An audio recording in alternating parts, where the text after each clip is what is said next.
In the gray heart of post-war Moscow, beneath portraits of Lenin and the red banners of victory, a quiet tension pulsed through the Soviet Union. It was the 1950s, and the Cold War was gathering heat.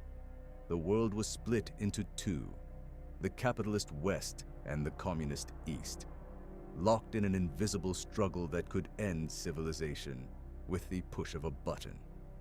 Among the ranks of the Soviet elite walked a man who would change the fate of that struggle forever. His name was Oleg Vladimirovich Penkovsky.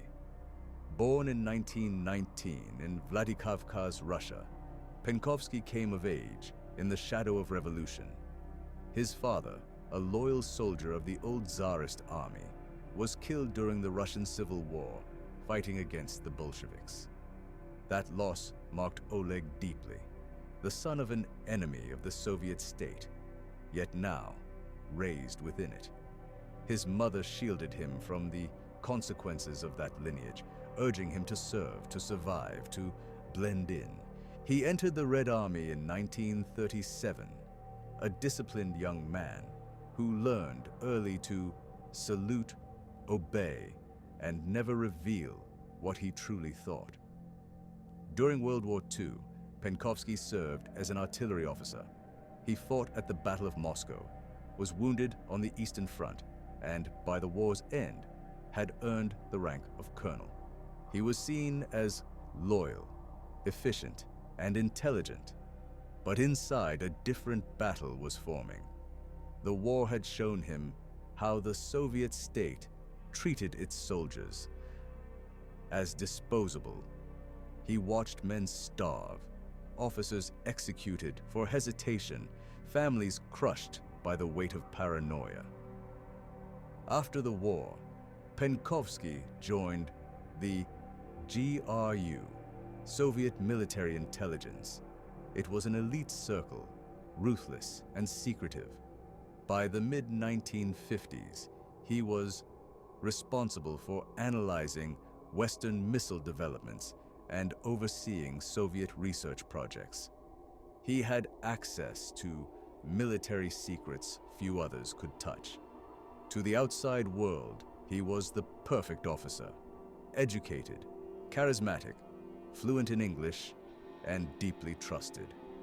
Inside the Kremlin, he was invited to banquets and lectures, tasked with hosting foreign delegations. He dined with generals, shook hands with ministers, and played the part of the patriot.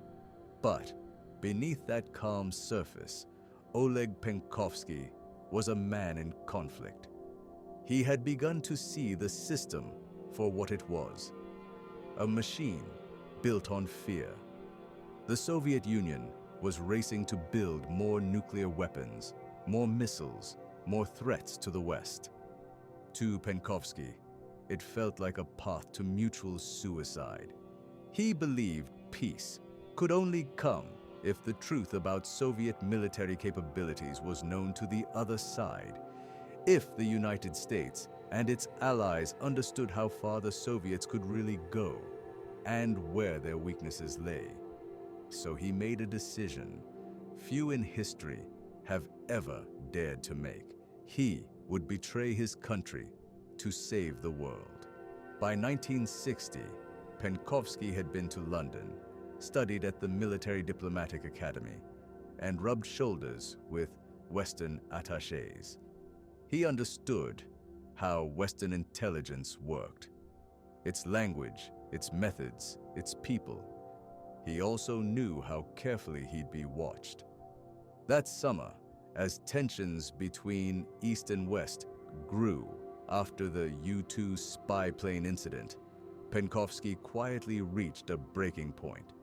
He saw the arrogance of Soviet leaders, men like Khrushchev, boasting about missile power that did not exist in the numbers they claimed.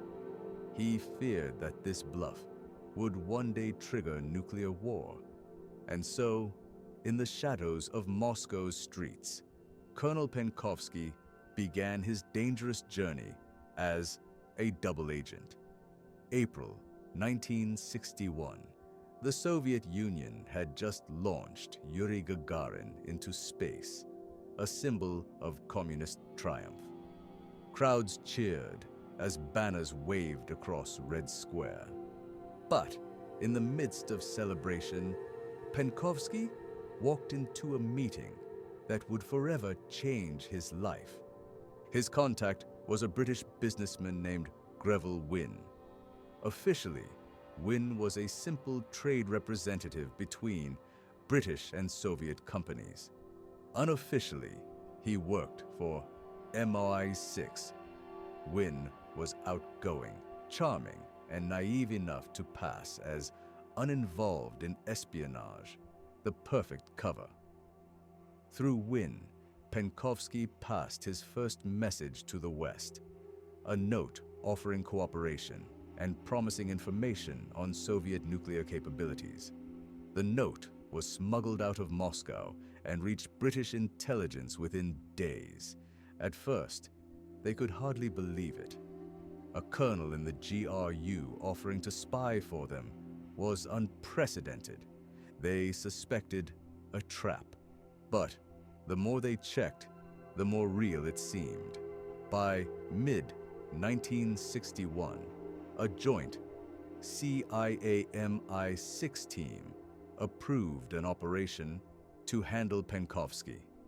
They gave him two code names: Hero to the Americans and Yoga to the British. He was to be run as one of the most sensitive sources in Cold War history. For the next 18 months, he risked everything. Using Wynne as a courier, he smuggled over 10,000 pages of classified documents, photos, and technical manuals out of the Soviet Union. Blueprints for missiles, launch protocols, production figures, Soviet battle plans. It was an intelligence treasure beyond anything the West had ever obtained. He used ingenious methods, tiny Minox cameras to photograph files at night, candy boxes and matchboxes to hide microfilm, dead drops in walls and benches around Moscow for couriers to retrieve later. To avoid suspicion, he continued his duties by day, lecturing, attending banquets, meeting foreign officials, all while risking his life each night by betraying his own government. His handlers included the CIA's Virginia Hall and MI6's Janet Chisholm, a British diplomat's wife who acted as a go-between. Penkovsky would slip film cartridges to her in public parks while pretending to admire her child's stroller. Each interaction was a dance with death. At home, he played the dutiful father and husband. He smiled for neighbors, sang patriotic songs, and hid his camera beneath his bed. Every night before sleep, he would look at his daughter and wonder if she would grow up in a world that still existed. By the end of 1961, his intelligence had begun to reshape Western understanding of Soviet power. He revealed that the so-called missile gap, the idea that the USSR had vastly more nuclear weapons than the United States, was a myth. In reality, the Soviets were far behind. Their delivery systems were limited, their guidance technology primitive, their launch infrastructure flawed. These discoveries would later prove crucial during the most dangerous moment of the 20th century, the Cuban Missile Crisis. But for now, Penkovsky was just a shadow in Moscow, moving between worlds, a loyal officer by day, a traitor by night, and perhaps the only man keeping the Cold War from going hot. By early 1962, Oleg Penkovsky's information had become the lifeblood of Western intelligence. He was now providing detailed diagrams of Soviet medium-range ballistic missiles, the R-12 and R-14 models, weapons capable of carrying nuclear warheads thousands of miles. He identified their fueling times, their launch sites, their vulnerabilities, and through him, the United States and Britain learned just how limited the Soviet nuclear arsenal truly was. In Washington, analysts pored over his microfilm. Every note, every photograph, every line of text was treated as sacred. The CIA created special code-named summaries of his intelligence called Iron Bark reports. They revealed that Soviet missile forces were not ready for full-scale war. Only a handful of missiles were operational, and most required hours to prepare for launch. The Soviets were bluffing their strength, and Penkovsky was proving it. But he was also playing a dangerous game. Each meeting with Wynne, each secret drop of film, was a roll of the dice. He was watched by the KGB, though he didn't always know when. He changed his routes, altered his habits, and burned incriminating notes. Still, danger closed in. In April 1962, Penkovsky was assigned to a Soviet trade delegation in London. For the first time, he was on Western soil under official cover. He met his MI6 handlers face-to-face, received training on new cameras, and provided vast caches of intelligence. The British adored him. The Americans trusted him. He seemed unshakable, a man of composure and purpose. Yet inside, he knew his luck would run out. The Soviet counterintelligence machine was merciless, and rumors were already spreading about leaks inside the GRU. Even so, he returned to Moscow voluntarily. To leave permanently would have endangered his family, his wife, his daughter, his aging mother. And so he chose duty over safety, truth over survival. That same year, the Cold War reached its most perilous moment. October 1962, the Cuban Missile Crisis, a discovery that would bring the world closer to annihilation than ever before. American U-2 reconnaissance planes had photographed Soviet missile sites being constructed on the island of Cuba, just 90 miles from Florida. The images were clear: long concrete pads, missile erectors, fuel trucks. But what exactly were those missiles? How quickly could they be launched? Were they operational or just decoys? The answers lay in Penkovsky's files. His photographs of Soviet launch manuals and engineering notes provided the missing key. By comparing his data to the U-2 images, CIA analysts could identify the models, the R-12 and R-14. They knew the range, the fueling time, the readiness cycle. Thanks to Penkovsky, the Kennedy administration understood that the missiles in Cuba were not yet ready to fire. That knowledge gave them precious days, days that prevented a preemptive strike and possibly nuclear war. President John F. Kennedy and his advisors used that window to negotiate from strength. They could blockade Cuba, demand removal, and still keep their nerve. Every decision in the White House's secret ExComm meetings was underpinned by the intelligence Penkovsky had risked his life to deliver. He had become, without knowing it, a silent advisor in the room where the world's fate was decided. For 13 days, the planet teetered on the edge of destruction. American ships blockaded Cuba. Soviet submarines prowled the Atlantic. Missile crews waited for orders on both sides. And in Moscow, Penkovsky sat in his small apartment, listening to the radio, terrified that his work had failed. He knew that if war came, it would begin with Moscow itself. When Khrushchev finally agreed to withdraw missiles from Cuba, the immediate danger passed. Kennedy announced victory. The world exhaled. Few would ever know that a single man in the heart of the Soviet system had provided the intelligence that made that outcome possible.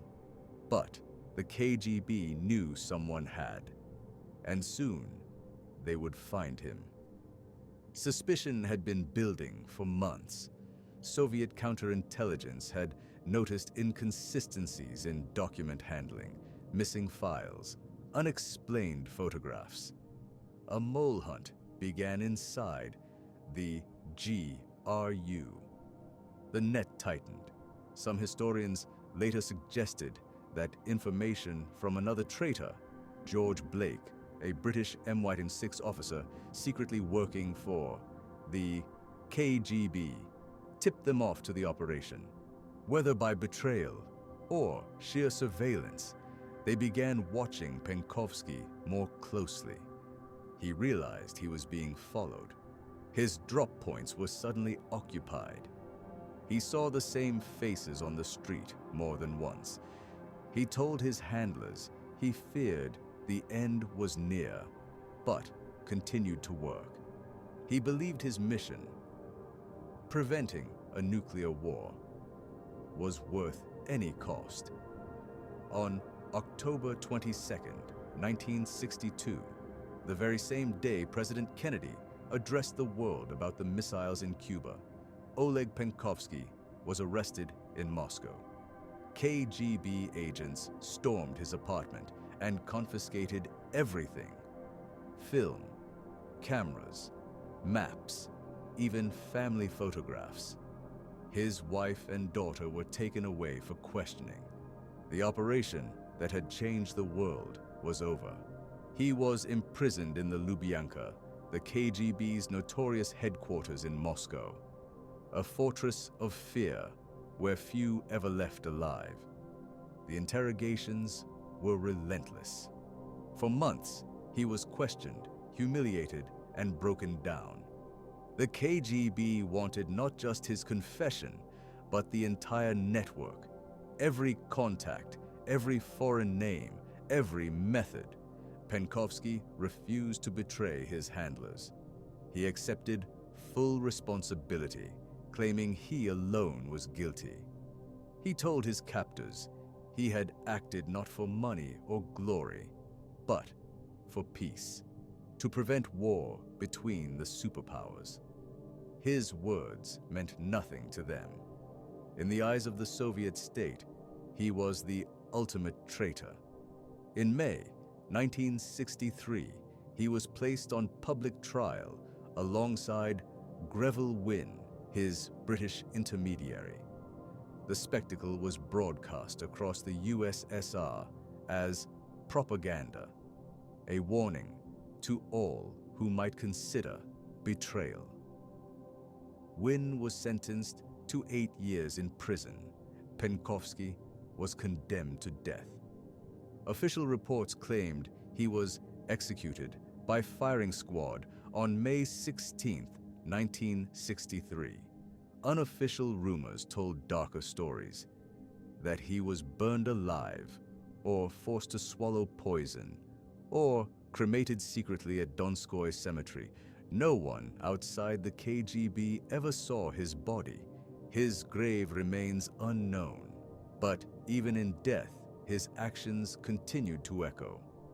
His intelligence had helped the West navigate the most dangerous crisis of the Cold War. His bravery had proven that even in a system built on lies, one man's conscience could still matter. The Soviets erased his name from official records. His family lived under surveillance for decades. In the West, however, he became a legend, the spy who saved the world.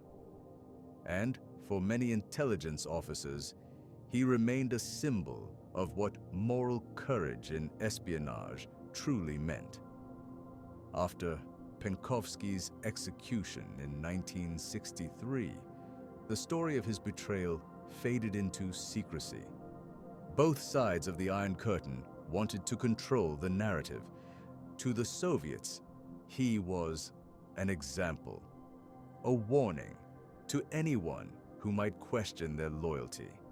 To the West, he was a ghost, too valuable to be forgotten, too controversial to be fully celebrated.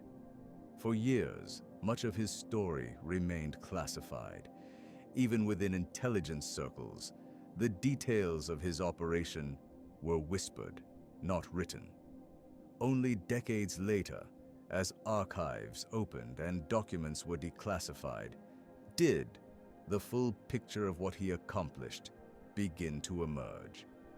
Penkovsky's reports provided insight into Soviet strategy that fundamentally shaped Western military planning throughout the 1960s. His diagrams and technical data became the foundation for understanding how Soviet missile systems operated. Analysts used his material to predict deployment timelines, fueling procedures, and the accuracy of Soviet targeting systems. In essence, he gave the West not just secrets, but understanding, a blueprint for how their greatest enemy thought. And yet, his legacy has remained complicated. Some historians argue that his information, though critical, was not the sole factor that saved the world during the Cuban Missile Crisis. They point out that Kennedy's diplomacy, Soviet caution, and sheer luck all played their parts. But most agree on one thing. Without Penkovsky, the West would have been blind during the most dangerous confrontation of the Cold War. In Britain, Greville Wynne became a reluctant symbol of espionage's price. After his release in a 1964 spy swap for Soviet agent Gordon Lonsdale, Wynne returned to London a changed man, frail, paranoid, and forever marked by his imprisonment. He later wrote memoirs describing Penkovsky as courageous, brilliant, and haunted. In interviews, Wynne said that Penkovsky believed the Soviet system had lost its soul and that humanity itself was at stake if nuclear war ever broke out. In the years following Penkovsky's death, both the CIA and MI6 quietly reviewed their own handling of the case. They concluded that the operation had been the most productive human intelligence source of the entire Cold War, but also a failure of protection. They had allowed one of their greatest assets to return to a country where his death was inevitable. Some in the CIA even referred to him as the conscience of the Cold War. In Moscow, the official narrative was rewritten. School books described him only as a traitor, a man who betrayed his comrades and sold secrets for Western money. His name was erased from military records. His medals were revoked. His family was shunned. For his wife, Vera, and their daughter, the punishment never ended. They lived under quiet suspicion, denied privileges, and constantly watched.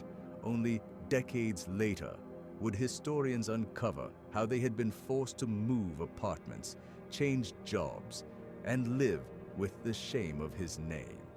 But history has a way of remembering those who refuse to be erased.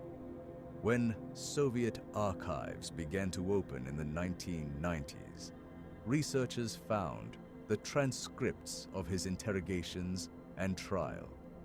In them, Penkovsky's own words were recorded. Calm, measured, unrepentant, he told his judges, "I believed that by revealing the truth, I could prevent a great catastrophe." Those words, spoken before a panel that would soon condemn him to death, echoed like a quiet prophecy. Declassified CIA and MI6 records later confirmed how far-reaching his information had been. His material detailed not only missile designs, but also Soviet chain of command protocols, nuclear strike procedures, and political communications between the Kremlin and its generals. He revealed internal rivalries within the Soviet defense establishment, rivalries that often slowed their own progress. To intelligence historians, Penkovsky wasn't just a spy.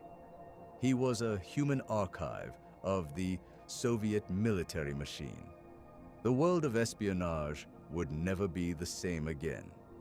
His case redefined how intelligence agencies ran human sources. After his capture, both the CIA and MI6 began implementing stricter rules on how agents were contacted, handled, and extracted. The Cold War turned increasingly toward technology, satellites, signals interception, and surveillance, methods less vulnerable to betrayal and human error. Still, human courage remained irreplaceable, and Penkovsky's story reminded intelligence officers everywhere that even in the most secretive wars, morality had a place. Over time, his story reached popular culture.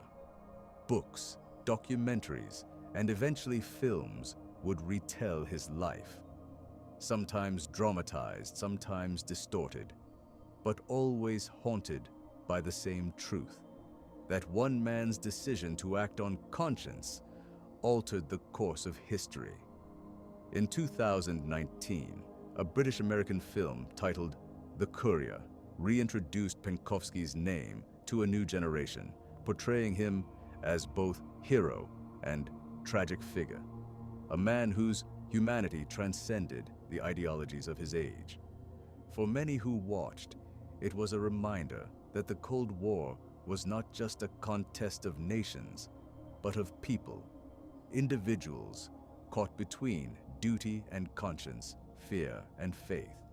Today, historians view Penkovsky as one of the most valuable intelligence assets of the 20th century. His files filled entire rooms in both London and Washington. His information remains referenced in declassified analysis papers decades later.